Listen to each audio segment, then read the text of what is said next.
Earlier, when I was Googling to see what might be out there, I just typed saints into Google, and the first result that came back was, of course, the New Orleans Saints. That says something to us about popular culture and how we understand saints. But of course, for Christians, we understand saints a little differently. To think of them as just a football team would, of course, be missing most of what saints are. But there's another danger, I think, of Christian understandings of saints. Sometimes I think Christians misconstrue saints as perfect people. As the images that inhabit stained glass windows, we imagine them to be perfect followers of Jesus. But saints are not actually perfect. Saints are ordinary people through whom Christ's light shone brightly. There are really two different broad understandings of saints in the church. The first one is to say, and it may be surprising to some folks, that saints can be understood as all Christians, that being baptized makes us a saint. That's how the earliest followers of Jesus understood the word saint. If you read the New Testament, saints, the word saints in English, is translated usually from a Greek word hagios, holy ones who are set apart. You can see great examples of this throughout the book of Ephesians, starting right at the beginning of Ephesians, Ephesians 1:1, to the saints who are in Ephesus. Paul wasn't writing to the dead people in Ephesus or to the perfect people in Ephesus. He was writing to the Christian community in Ephesus. And so when he said to the saints, he meant to the Christians in Ephesus. Saints are holy ones, Christians, members of the body of Christ. So in a sense, all Christians are saints. But there's another understanding of saints that's important.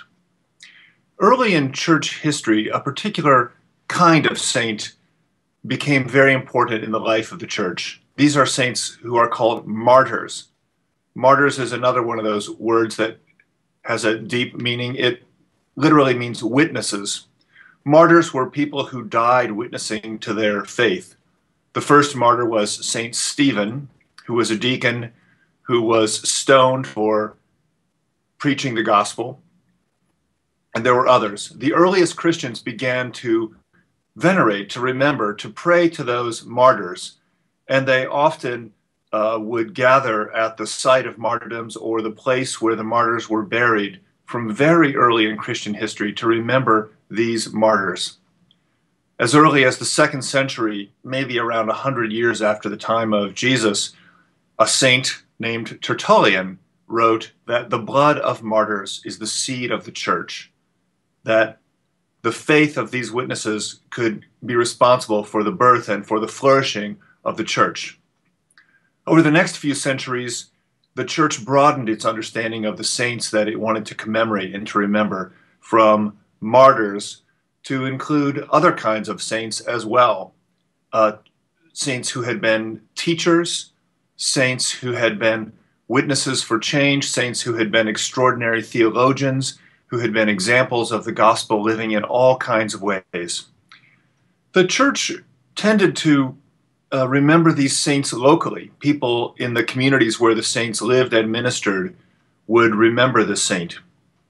It's around the 10th century, almost 1,000 years after the time of Christ, that a pope declares for the first time a saint for the universal church. And so it took about 1,000 years to evolve to this idea that we would have saints for the whole church. And that devotion to the saints spread and spread. And so by the high Middle Ages, there was a thriving business in pilgrimages and in travel to the holy sites and the holy places of the saints, to see their relics or to be in the places where the saint had taught and lived and witnessed. So I want to skip ahead a few hundred years to where we are today.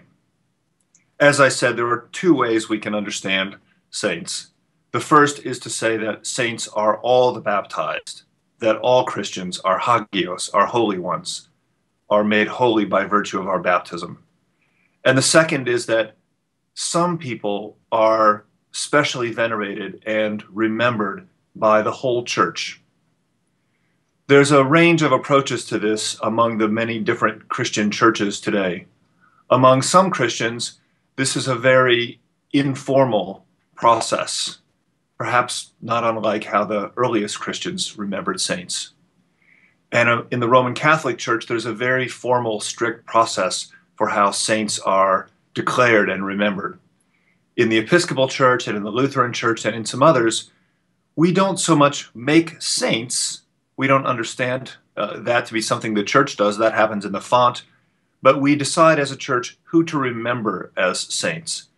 And so today we remember all kinds of saints. We remember the martyrs, doctors, witnesses, teachers, nuns, holy people, evangelists, and witnesses for social change. So what is a saint? Well, it's you and me and particular people that the church remembers.